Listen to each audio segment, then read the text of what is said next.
श्री स्वामी समर्थ. सर्व गोवावासियांना खूप खूप शुभेच्छा. कारण गेली 2 वर्ष या ठिकाणी स्वामी मठाचं काम चालू होतं. 2 वर्षामध्ये गोवावासियाने भरपूर मेहनत घेतली, परिश्रम घेतले आणि स्वामीने ह्या गोव्यामध्ये आणण्यासाठी भरपूर मोठे प्रयत्न करून या ठिकाणी भव्य दिवस स्वामी मंदिर ह्या कोकणच्या देवभूमीमध्ये आज निर्माण झालेलं आहे.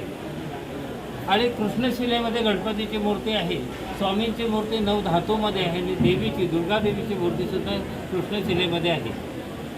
संपूर्ण वास्तुशास्त्राचा वापर करून ऋषीमुनींनी जे वास्तुशास्त्र सांगितलेलं आहे, वेदामध्ये जे सांगितलेलं आहे, ग्रंथामध्ये जे सांगितलेलं आहे आणि आपल्या संपूर्ण वास्तुशास्त्राच्या परंपरेतनं हे मंदिर बनवलेलं आहे.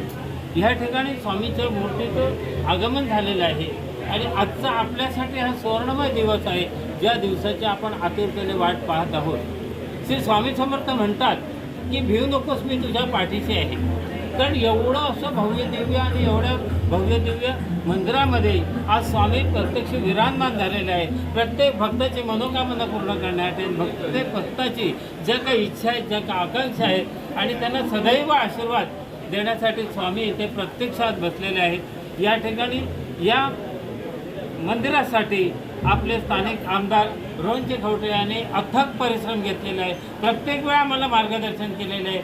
ह्या संपूर्ण परिसराचं परीक्षण करून या ठिकाणी कुठली गोष्ट हवी, कुठली गोष्ट नको आहे, या प्रत्येक गोष्टीचा विचार करून जे जे ह्या ठिकाणी योग्य आहे, जे जे हवं आहे त्याच्यासाठी मी फार मोठे प्रयत्न केलेले आहे. आणि ते प्रयत्न नुसते नाही तर प्रत्यक्ष या ठिकाणी येऊन हे सगळं कामाची देखभाल करून, पाहणी करून, सरपंचांची या ठिकाणी नेमणूक केलेली होती स्वप्नीजीची, की ते प्रत्येक वेळी ह्या ठिकाणी यायचे. आणि आज या ठिकाणी गोवा सरकारने सुद्धा मेन म्हणजे आपल्याला रोहनजीने भरपूर प्रयत्न करून या ठिकाणी मंदिर पूर्ण करण्यासाठी मेहनत घेतलेली आहे. संपूर्ण गोवावासियांनी या ठिकाणी भरपूर मेहनत घेतलेली आहे. आपल्या सगळ्यांचे आमचे सद्गुरू ट्रस्ट ही स्वामी समर्थ श्रद्धा भक्त सेवाने ही ट्रस्ट आपल्या सर्वांची ऋणी आहे.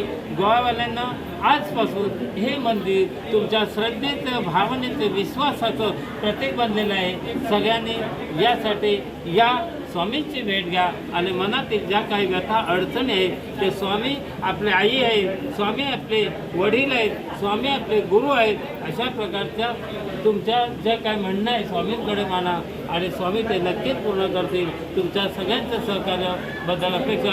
पत्रकारांनीसुद्धा हा कार्यक्रम यशस्वी व्हावा, हा कार्यक्रम तळागाळातील लोकांपर्यंत पोहोचावा, स्वामींचं दर्शनाची आज तळागाळात लोकांना लागावी याच्यासाठी पत्रकारांनी सुद्धा फार मोठं योगदान या ठिकाणी दिलेलं आहे. पत्रकार संघाचे आणि सर्व पत्रकार बंधूंचे मी मनपूर्वक आभार मानतो. श्री स्वामी समर्थ, श्री स्वामी समर्थ.